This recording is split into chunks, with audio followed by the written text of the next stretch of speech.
Hello and welcome to rice YouTube channel. আমার নাম মিলন। আজকে প্রিলিমস ব্যাটসের একটা ইম্পর্টেন্ট টপিক আমরা ডিসকাস করতে চলেছি, যেটি UPSC prelims point of view থেকে খুবই ইম্পর্টেন্ট। আজকে যদি দা হিন্দু নিউজ পেপার থেকে আমরা হেডিং দেখি, এখানে Indian coffee export hit due to US Iran war. আমরা জানি যে এই মোমেন্টে যে এসকেলেশন চলছে এবং কনফ্লিক্ট চলছে ইউএস ভার্সেস ইরান এর সাথে, এবং সেটার জন্য যে আমাদের ইকোনমিক ইম্প্যাক্ট হচ্ছে, এবং সেটা হতে পারে আমাদের অয়েল অ্যান্ড গ্যাস বা আদার কমোডিটিস, এবং সেটার মধ্যে একটা পড়ে কি না কফি। এটা কিন্তু বারবার এই জিনিসগুলো কিন্তু বারবার যে নিউজ আসছে যে ইম্প্যাক্ট কী কী হতে পারে। আগের দিনে আমি ডিসকাস করেছি যে গোল্ড যে প্রাইস কেন কমছে এ ওয়ারের জন্য। এই সমস্ত কিছু কিন্তু একটা হলিস্টিক্যালি আমরা একটা কাভার করেছি। এগুলো তোমরা প্রিভিয়াস ভিডিওগুলো তোমরা দেখে নিও যে ওয়ার ইম্প্যাক্ট কী কীভাবে পড়তে চলেছে, এবং তার আমাদের ইম্প্যাক্ট ইন্ডিয়ান ইকোনমির উপর কীভাবে হতে চলেছে।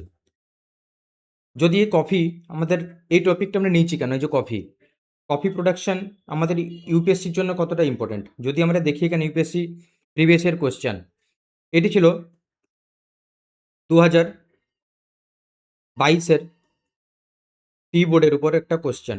টি বোর্ডের উপর একটা কিন্তু ইউপিএসসি প্রিভিয়াস ইয়ার কোশ্চেন, যে টি বোর্ড থেকে একটা কোশ্চেন জিজ্ঞাসা করেছে, consider the following statement regarding the tea board. তো এখান থেকে টি বোর্ড নিয়ে কোশ্চেন এসছে, এখান থেকে কিন্তু আমরা এবারে এক্সপেক্ট করতে পারি যে কফি নিয়ে আসতে পারে। 2024-এরই ইউপিএসসি প্রিলিমস একটা জিজ্ঞেস করেছিল যে কোকো নিয়ে কোশ্চেন, যে সাউথ আফ্রিকার কোন রিজনে সবথেকে বেশি কোকো পাওয়া যায়। ঠিক আছে? তো সেই জন্য এবারে কফিটা নিয়েছি, কারণ কফিটা এবারে এক্সপেক্ট যেহেতু নিউজে আছে, প্লাস এক্সপেক্ট করছি যে হ্যাঁ ইউপিএসসি 2026 প্রিলিমসের জন্য ইম্পর্টেন্ট। আর এটি কফি অলরেডি আমাদের এনসিইআরটিতে মেনশনও আছে। এটা ইউপিএসসি কী করে, স্ট্যাটিক প্লাস কারেন্টের একটা প্রপার সিনথেসিস করে, লিঙ্কেজ করে। তো আমরা সেই সব কন্টেন্টেই দেখে নেব যেখান থেকে আমাদের কোয়েশ্চেন ফাঁসতে পারে আমাদের এক্সামে যে পয়েন্ট অফ ভিউ থেকে কিন্তু কোয়েশ্চেন ফাঁসতে পারে, সেই পয়েন্টগুলো আমরা একটু দেখে নেব। তো কনটেক্সটটা তো তোমাদের বলেই দিলাম যে ইউএস ইরান যে ওয়ার চলছে, এবং সেখান থেকে যে স্টেট অফ যে হরমুজ, এই যে স্টেট অফ হরমুজের জন্য যেখানে সমস্ত কিছু ডক হয়ে আছে, এবং সেই ডকিংয়ের জন্য যে জাহাজ পাস করতে পারছে না, এবং সে পাস না করতে পারার জন্য যে ইম্প্যাক্ট পড়ছে আমাদের অল ওভার ওয়ার্ল্ড ইকোনমিতে। তার মধ্যে থেকে একটা হচ্ছে গিয়ে কি, সেটা হচ্ছে আমাদের Indian coffee. Freight cost escalation হচ্ছে, delivery cost per container have risen by $5,000 to $6,000 হয়ে গেছে। ওয়ার সারচার্জেস চলছে, যে এক্সপোর্টারের facing additional war surcharges and insurance cost. এখানে কিছু কিছু ইম্পর্টেন্ট পোর্ট মেনশন আছে, সেগুলো মনে রাখা দরকার, যেমন খোর ফাকান ইউএইতে, সোহার ওমান, এবং জেদ্দা সৌদি আরবিয়া। আচ্ছা, যে জেদ্দা পোর্ট, এটা কিন্তু মনে রাখা যে আইএমইসি যে ইন্ডিয়া মিডল ইস্ট ইকোনমিক কোর্টে, সেটার মধ্যে কিন্তু এই জেদ্দা পোর্ট আসে। State of Hormuz geographical significance কি না লোকেশন, এটা কিন্তু এবারে বারবার নিউজ আসছে। তো এই জিওগ্রাফিক লোকেশন তোমরা দেখে নিও। এটা কিন্তু পার্সিয়ান গালফ এবং গালফ অফ ওমান, এই দুটোর মধ্যে পড়ে। এরকম একটা ন্যারো চ্যানেল, এদিকে আছে পার্সিয়ান গালফ, এদিকে আছে ওমান, গালফ অফ ওমান, এদিকে আছে পার্সিয়ান গালফ। এই যে আর এইদিকে এটা হচ্ছে ইরান। এই এটা হচ্ছে গিয়ে এই যে স্টেটটা, এটা হচ্ছে গিয়ে স্টেট অফ হরমুজ। এখানে আরেকটা ইম্পর্টেন্ট পোর্ট আছে কি, জেবেল আলী পোর্ট, দুবাই। তো এখান থেকে ইম্পর্টেন্ট যদি আমি বলি কী কী মনে রাখবে, না ইম্পর্টেন্ট যেগুলো ইউপিএসসি যেখান থেকে কোশ্চেন ফ্রেম করতে পারে, সেখান থেকে ইম্পর্টেন্ট এইগুলোই, এই 3টে পোর্ট আর এই একটা পোর্ট, 4টে। আর এখানে হচ্ছে গিয়ে দ্য স্টেট অফ হরমুজের লোকেশন। আপাতত এখান থেকে এতগুলো ইম্পর্টেন্ট এই কন্টেন্ট থেকে। এরপর আসবো আমরা কফি ইন্ডাস্ট্রি, ইম্প্যাক্ট কী হতে পারে। আমাদের যে ইউরোপিয়ান মার্কেট আছে, সব থেকে বেশি হচ্ছে গিয়ে আমাদের যে ইন্ডিয়ান যে কফি এক্সপোর্ট হয়, তার থেকে সব থেকে বেশি শেয়ার থাকে, সেটা হচ্ছে গিয়ে ইউরোপিয়ান মার্কেট। ইউরোপিয়ান মার্কেটের মধ্যেও যদি বলি যে সব থেকে বেশি কে করে, না ইটালি। ইটালির পরে কি আছে, জার্মানি। তারপরে কি আছে, না বেলজিয়াম। এই 3টে নাম মনে রেখো। যদি এই 3টে নাম মনে রাখতে নাও পারো, অ্যাটলিস্ট ইউরোপ, এটা কিন্তু ব্রডলি মনে রেখো যে সব থেকে আমাদের ইন্ডিয়ান এক্সপোর্ট কফি এক্সপোর্ট কোথায় হয় না, সেটা হচ্ছে গিয়ে ইউরোপে। অলমোস্ট 60% শেয়ার হয়। এখানে ইউরোপের জায়গা হয়তো অন্য দিয়ে দেবে, যে বলে দেবে যে সাউথ আফ্রিকা দিয়ে দেবে, বা দিয়ে দেবে ইউএস, এরকম করে প্লেস চেঞ্জ করে ইউপিএসসি ফাঁসিয়ে দেয়। তো অ্যাটলিস্ট তোমাদের যদি ব্রড নলেজ থাকে যে ইন্ডিয়ান কফি কোথায় এক্সপোর্ট হয়, তাহলে কোয়েশ্চেন এলে তোমরা সেখান থেকে বার করে নিয়ে যেতে পারবে। এই নামটি মাথায় রাখো, যদি এই 3টে নাম মনে রাখতে নাও পারো, কিন্তু অ্যাটলিস্ট ইউরোপটা মাথায় রেখো।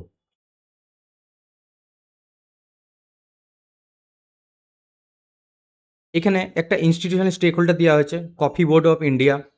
যেমন এখানে টি বোর্ড নিয়ে তোমাদেরকে দেখলাম যে কোশ্চেন জিজ্ঞেস করা আছে, এখানে কফি বোর্ড নিয়ে একটা কোশ্চেন এসছে। নেট স্ট্যাচুটারি অর্গানাইজেশন না ministry of the commerce and industry headquarter কোথায় না বেঙ্গালুরু। বাস এইটুকুই মাথায় রেখো, এটা ইম্পর্টেন্ট পয়েন্ট। এবারে আসছি গ্লোবাল সিনারিও। কফি প্রোডাকশনে অরিজিন আগে দেখে নিই, অরিজিন কোথায় হয়েছে না, অরিজিন আগে হয়েছিল Ethiopian Plato. Very very important point. Regional share সব থেকে যদি রিজিয়ন ওয়াইজ যদি দেখি, তাহলে সেই ক্ষেত্রে সাউথ আমেরিকা সব থেকে বেশি প্রোডাকশন করছে, তারপরে গেছে না সাউথ ইস্ট এশিয়া, এবং তারপরে আছে আফ্রিকা। এবং যদি কান্ট্রি ওয়াইজ যায়, তাহলে আছে প্রথমে আছে ব্রাজিল, তারপরে আছে ভিয়েতনাম। তাহলে এই ডেটা দুটো মাথায় রেখো। এবং ইন্ডিয়ার পজিশন কি না, ইন্ডিয়া হচ্ছে 7th largest producer of coffee 2025-26।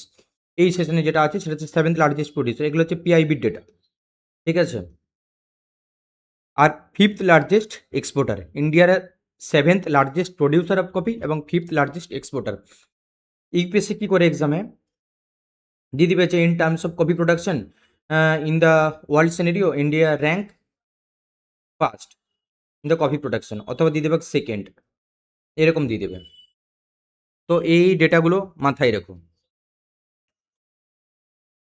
এখানে মাথায় রাখবে, যদি বলি যে কোনটা কোনটা মাথায় রাখবে, রিজিয়নাল ওয়াইজ মাথায় রাখবে যে সব থেকে বেশি কী করে না সাউথ আমেরিকা, এবং কান্ট্রি ওয়াইজ কী করে না ব্রাজিল। আর ইন্ডিয়ার পজিশন মাথায় রাখবে যে 7th largest producer all over ওয়ার্ল্ডে এবং 5th লার্জেস্ট এক্সপোর্টার। এবারে ইন্ডিয়াতে দেখে নিই কোথায় কোথায় কফি প্রোডাকশন হয়। ইন্ডিয়াতে ফার্স্ট প্রোডাকশন হয় বাবা বুদাউন হিলস, এটা হচ্ছে এনসিএটিতে ডাইরেক্ট মেনশন আছে, এবং সেটা কোথায় না চিকমালাগুড়ি কর্ণাটকা, ঠিক আছে। আমাদের ইন্ডিয়ার যে কফি প্রোডাকশন হয় সব থেকে টপে কে আছে না কর্ণাটক, কেরালা এবং তামিলনাড়ু, এই যে 3টে স্টেট সাউদার্ন স্টেট আছে, এই 3টে 96% of the countries total coffee production করে। এবং Karnataka Leeds the production, Karnataka Leeds the production, highest producing state in India. ইন্ডিয়ার কফি কাল্টিভেশন, এটা সব থেকে বেশি ইম্পর্ট্যান্ট। যদি বলি যে এই যে ইউপিএসসি কিন্তু এখান থেকে কোয়েশ্চেন ফ্রেম করতে পারে এই জায়গাটা থেকে। কেন বলছি, ইউপিএসসি কী করে যে এখানে দেখো পয়েন্টটা কী আছে, Indian coffee cultivation is spread across 13 agro climatic Jones, group into 3 categories. একটা হচ্ছে গিয়ে কি না ট্রেডিশনাল, একটা হচ্ছে নন ট্রেডিশনাল, একটা হচ্ছে নর্থ ইস্ট রিজিয়ন। এটা হচ্ছে পিআইবির ডেটা, এটা ডাইরেক্ট পিআইবির ডেটা। ট্র্যাডিশনাল মধ্যে কী কী বলেছে, যেখানে ন্যাচারালি আমাদের এবং কমার্শিয়ালি কাল্টিভেট হয়, কর্ণাটক, কেরালা, তামিলনাড়ু। নন ট্র্যাডিশনাল মধ্যে কী কী পড়ে, অন্ধ্রপ্রদেশ এবং ওড়িশা। ওড়িশা যেমন কোরাপুট, কোরাপুট রিজিয়নে হয়। আর অন্ধ্রপ্রদেশে কোথায় না আরাকু ভ্যালি, আরাকু ভ্যালি। এগুলো কিন্তু নন ট্রেডিশনাল, এই দুটো অন্ধ্রপ্রদেশ এবং ওড়িশা। এগুলো ট্রেডিশনাল না। এখানে কিন্তু গভর্নমেন্ট কিন্তু এখানে এমফেসাইজ করছে যে হ্যাঁ এই জায়গায় কিন্তু কফি প্রোডাকশন করা যেতে পারে। আর নর্থ ইস্টের মধ্যে কী কী হয় না আসাম, অরুণাচল প্রদেশ, মণিপুর, মেঘালয়, মিজোরাম, নাগাল্যান্ড, ত্রিপুরা। ইউপিএসসি কী করবে, কোশ্চেন কীরকম করবে যে how many of the above are known as the traditional coffee producing state. এই যে ট্রেডিশনালের মধ্যে শুধুমাত্র 3টে স্টেট, কর্ণাটক, কেরালা, তামিলনাড়ু, সেখানে হয়তো তোমাকে অপশন দিয়ে দিল যে অন্ধ্রপ্রদেশ, তখনই কিন্তু মিসম্যাচ হয়ে যাবে, মাথায় রাখবে ওটা। আচ্ছা, কী রিকোয়ারমেন্ট দেখে নিই, কফির জন্য কী কী ক্লাইমেটিক কন্ডিশন লাগে, সয়েল কন্ডিশন, কতটা বৃষ্টিপাত লাগে, কতটা টেম্পারেচার লাগে, একটু দেখে নিই, কারণ এগুলো হচ্ছে জিওগ্রাফির পয়েন্ট অফ ভিউ থেকে ইম্পর্টেন্ট। ক্লাইমেট কি না ট্রপিক্যাল অ্যান্ড হিউমিড, টেম্পারেচার তো কত না 15 থেকে 28, রেনফল কত লাগে না 150 থেকে 250, soil type deep well trend loamy soil, যেমন পাহাড়ি যেগুলো সয়েলগুলো যেখানে যেমন বৃষ্টি যেমন না জমাট বাঁধতে না পারে। টোপোগ্রাফি না hilly slopes, sunlight partially shade, মানে একদম প্রপার যে সানলাইট দরকার সেটা না, কফি হচ্ছে শেড লাভিং প্লান্ট। লেবার কে হচ্ছে না হাইলি ইন্টেন্সিভ। এখানে একটা এমসিকিউ দিয়েছি প্র্যাকটিস করার জন্য, কারণ আমি জানি যে এই কোয়েশ্চেনটা এরকমভাবে ফ্রেম করা হয়েছে, কারণ ইউপিএসসি এরকমভাবেই ট্র্যাপিং করে কোয়েশ্চেন দেয়। তো এই গেল মোটামুটি আমাদের একটা কফি নিয়ে একটা আইডিয়া, যেখান থেকে আমাদের লিঙ্কেজ কী করলাম না, ওয়ার্ল্ডকে লিঙ্কেজ করেছি, ডোমেস্টিককে আমি লিঙ্কেজ করেছি, প্লাস জিওগ্রাফিকে আমি লিঙ্কেজ করেছি। তো বেসিক যা জিনিস এখান থেকে জানার আছে কফি নিয়ে আমরা জানলাম। এর বাইরে সেরকম জানার দরকার নেই, কারণ কোয়েশ্চেন যা হবে এখান থেকে তোমাদের সলভ হয়ে যাবে এসে গেলে। কারণ কনসেপচুয়াল কোয়েশ্চেন এখান থেকেই আসবে। এই গেল কফি নিয়ে। এই কন্টেন্ট যদি তোমাদের ভালো লেগে থাকে তাহলে প্লিজ শেয়ার করে দিও। আর এই কন্টেন্ট তোমরা কিন্তু বাংলাতেও পেয়ে যাবে, এই যে দেখতে পাচ্ছ বাংলাতে আছে। তো যারা যেসব স্টুডেন্ট বাংলায় প্রিপারেশন নিচ্ছ বা চাইছো যে কারেন্ট অ্যাফেয়ার্স সাথে বাংলায় আসুক, তো প্লিজ রাইস আইস ওয়েবসাইট ভিজিট করো, সেখানে তোমরা বেঙ্গলিতেও পেয়ে যাবে, ইংলিশও, দুরকম ভাষাতেই তোমরা পেয়ে যাবে কন্টেন্ট। আরেকটা তোমাদের কথা বলে রাখি, আমাদের টিম মেম্বার্স মেন স্পেসিফিকের জন্য ডেলি 2টো আর্টিকেল নিয়ে আসে, স্ট্যাটিক প্লাস কারেন্ট সিনথেসাইজ করে multi dimensional point of view থেকে। এটাও কিন্তু তোমার পেয়ে যাবে দুটো রকম, Bengali plus as well as English.